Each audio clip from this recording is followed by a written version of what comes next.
Hey guys, Fletch the Football Observer here, and today's video is not going to be a Fletch Talks video, but instead it's going to be a transfer talking video. We are entering more and more deeper into the transfer window, so it's already now starting to heat up. The preparations for next season are beginning, the rumours are starting to build and snowball, and the dealings are starting to come through. So I thought, why not put together I'm going to try and do it daily video on all of them rumours and all of them dealings combined. Like I say, I'm going to try and do it daily, but I might try and do it every other day as well, depending on how many rumours there are and whether it's worth putting it all into a video or whether they're big enough to actually talk about.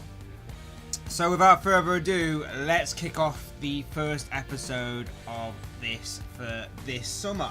We're going to begin with Gomes of Barcelona. Apparently the reports are coming out over the past few days that West Ham are the latest club to be interested in his signature.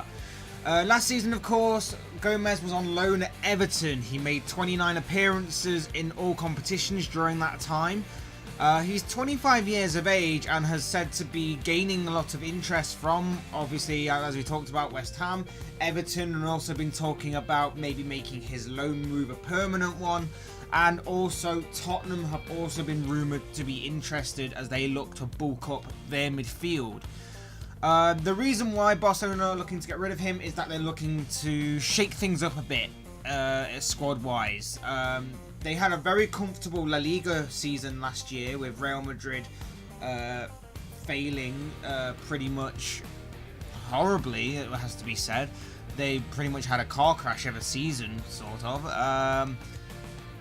But failure for Barcelona to win either the Copa del Rey or even the Champions League meant that they are looking to shake things up a bit. They're looking to bring in some new personnel, and I think it's wise of Barcelona to do so, especially when you consider that Real Madrid are also looking to rebuild. So rather than play catch up later down the line, Barcelona are looking to shift out some players that they probably don't need in order to rebuild their squad around some of their key players. And of course the manager situation is still up in the air, so there's a lot of change going to be happening at Barcelona this summer.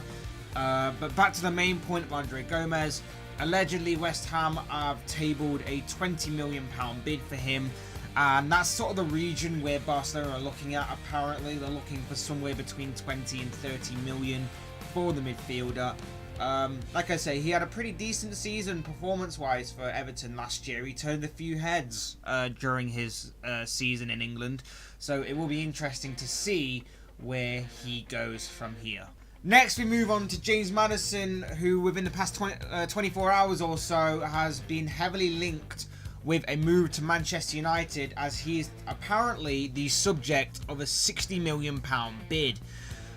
He made quite the impression this season, his first season in the Premier League following his leap from the Championship side Norwich to Premier League side Leicester. He scored 7 goals and he also made 7 assists during this time, but I believe he also made 100 clear-cut chances in the Premier League, the most in that league by any player. So maybe with a better strike force, maybe he could actually get those assists properly bumped up. Not 100% sure that strike force should be Man United, but I digress. 22 years of age, he's creative, he's quick, he's a future England player, assuming that maybe he can modify his position slightly, because I know that England don't really play with a genuine number 10, and that's where he's most effective. So maybe a little bit of a position mod can maybe make him more of a permanent fixture in the England team, or a different manager maybe, depending on what Gareth Southgate plans to do in the future. I'm not 100% sure on that. Again, rambling a little bit, but I digress. But he was always a guy that had major interest in him. When he was at Norwich, there was always a buzz around this guy, and he had interest in the likes of Arsenal, Liverpool. I think even United were possibly interested back then when he was playing for the Canaries, but it was Leicester that he chose to play for. He's done brilliantly well at Leicester. He struck up quite the partnership with Jamie Vardy over there. And that has only helped him continue to grow his reputation, and interest has continued to grow for him. And like I said, now he's being linked with a £60 million move to Manchester United. Is it the right move for him? I think with the uncertainty around United, maybe not. Then he maybe is better off staying put at Leicester for at least another season, then weighing up his options as to where he'll go. Maybe he'll get a bigger move elsewhere or something. But it is interesting to see where this young kid will go. Sticking with Manchester United for our next story, we are going to look at the possibility of Romelu Lukaku leaving Old Trafford this summer, with apparently PSG the latest club to be in the race to sign him. PSG join Inter Milan in the race to sign Lukaku, if reports are to be believed, as the Italian club have been linked with Lukaku for a while now, with reports suggesting that he could be involved in some sort of swap deal that will see Mauro Icardi go in the opposite direction, but of course nothing yet on that score has materialised. But reports coming out today have suggested that PSG are interested in his signature. PSG, of course, the French giants who have won the French league this year, are possibly looking to get in someone who is possibly a long-term or longer-term replacement for current striker Edinson Cavani. Cavani himself is 32 years of age, so he's not exactly getting any younger. So maybe PSG are probably preparing for the day that Cavani leaves. Of course, Lukaku has shown glimpses of what he can do in a United shirt since his big money move from Everton a few years ago. Hasn't completely worked out for him. He sort of divides opinion within the United fan base. But of course, whilst PSG is one option, Inter Milan is another option, and Lukaku has expressed a desire to play in Italy in the past. It's going to be big money for whoever wants to pay for him. It's going to be big money, and I'm sure that PSG will have no problem in paying that big money, whether it's transfer fee or for wages. I'm sure PSG will have no problem with that. And out of the two, you probably would say that PSG are probably the more likely to progress further into the Champions League, a trophy that Lukaku has expressed a desire to win also. So really, if this is true, the options are well and truly open for the Belgian striker. He scored 12 goals in 32 appearances last season for the Red Devils. From one striker to another, we're going to move on to Arsenal's Pierre-Emerick Aubameyang, and there's been some quite interesting reports that have come out about the Gabon striker over the past 24 hours or so. Apparently, two Chinese clubs in Guangzhou Evergrande and Shanghai SIPG have allegedly been linked with signing Aubameyang from Arsenal this summer. Aubameyang, of course, won the Golden Boot last season in the Premier League, scoring 22 goals alongside the likes of Sadio Mane and Mo Salah, both of Liverpool, as all three of them shared that Golden Boot. But apparently, the reports coming out today have suggested that a 300k a week wage slip could possibly tempt Aubameyang away from Arsenal and to China. Now, in the past few years or so, the destination of China to play your football has been quite the trend. There's been a massive injection of money in that region, and they have targeted some of the most notorious names definitely in European football at least. But apparently there's been several names that have gone over there to play their football and have just not really enjoyed it that much. So maybe Aubameyang will have to think twice about this. He is, of course, 29.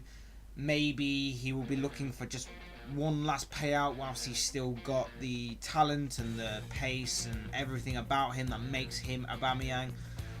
So maybe he's looking for one last payout, one last huge payout, which will be good for him. Arsenal will obviously get a lot of money for him because, let's face it, China will be willing to pay probably over the odds for him with how big of a name he is currently.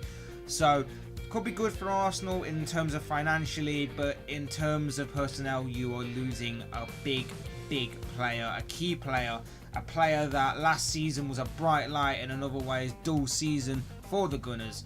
So, I mean, I don't put a lot of faith in this rumour myself. I just think this is a lot of paper talk and a lot of trash talk.